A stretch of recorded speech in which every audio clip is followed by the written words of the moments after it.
I didn't even know why. I just didn't want to talk to him. There was something strange about him.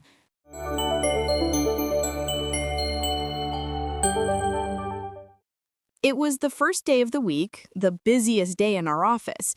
Emails, typing, client calls, everything had to be done on time.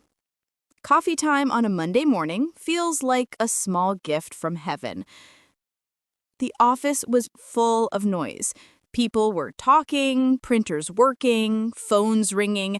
Everyone was busy. Everyone except one man. He always sat in the corner, quiet and serious, distant.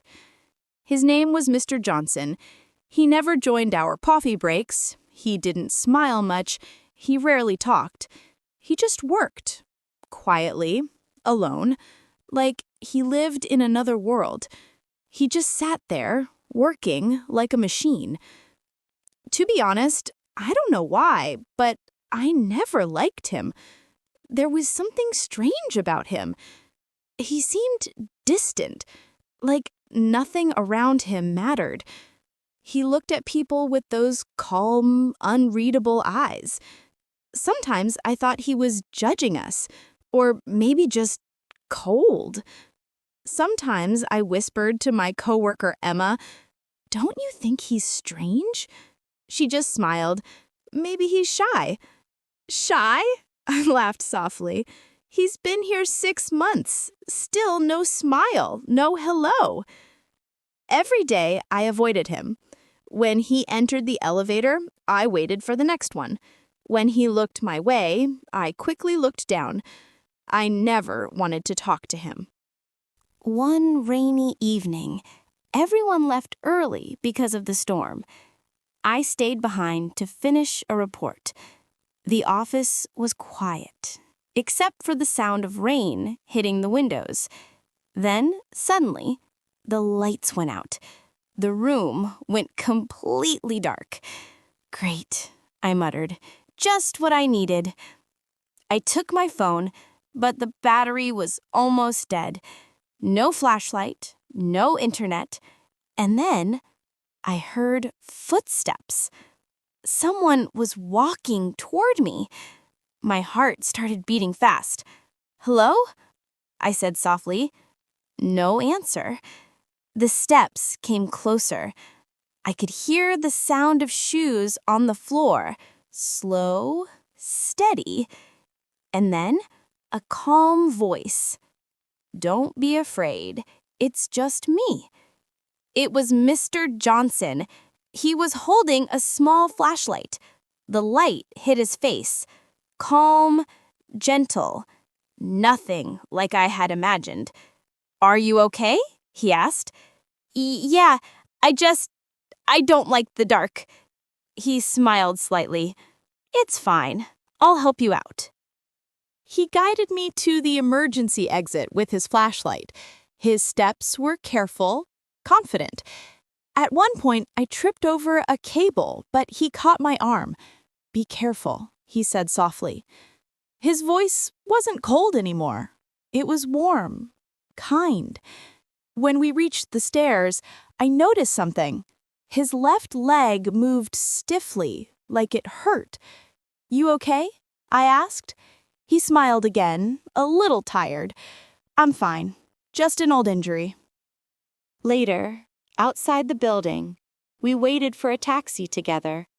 The rain had stopped, and everything smelled fresh. "Mr. Johnson," I finally said, "I'm sorry if I ever seemed unfriendly." He looked surprised. "You weren't unfriendly," he said. "Just careful." Then he looked up at the night sky and said quietly, "My son used to love rainy nights like this." I froze. There was pain in his voice, deep and gentle at the same time. He took a deep breath.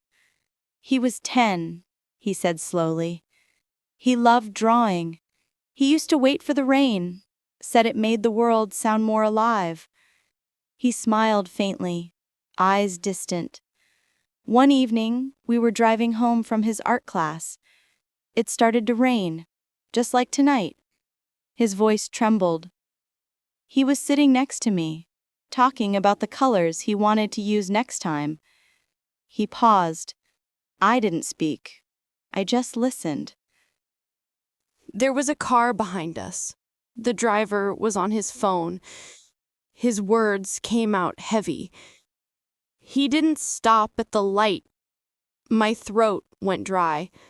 He looked down, gripping his hands together. I survived. My son didn't. The silence between us grew thick, filled with rain and memory. He continued, voice breaking slightly. For months, I couldn't work, couldn't talk. I changed jobs, moved cities, tried to disappear. I thought, if I stay quiet, maybe the pain would too. His eyes glistened under the streetlight. He said softly, I didn't mean to be cold. I just didn't know how to be alive anymore. Something inside me broke. I wanted to say something, anything, but words felt too small. So I simply whispered, I'm so sorry.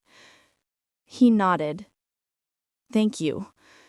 And for the first time since I met him, he looked at me, really looked at me. There was no wall between us anymore. We stood there for a while, under the soft street light. The sound of rain was fading, but something inside me was waking up. All this time, I had judged him for being silent, for being distant. But now I understood. He wasn't rude. He was carrying a world of pain no one saw. That night, as he walked away, his shadow moved slowly but peacefully through the rain. I whispered to myself, we never know what stories live behind someone's silence. Some hearts are healing quietly. Some souls are fighting battles we can't see. Since that day, I stopped judging so quickly. Now when I see someone quiet, I remember Mr. Johnson, the man in the corner, who taught me that silence can have a reason and kindness can change everything. Never judge others too soon. Sometimes the quietest people are the ones fighting the hardest battles, and silence is just someone's way of surviving the pain.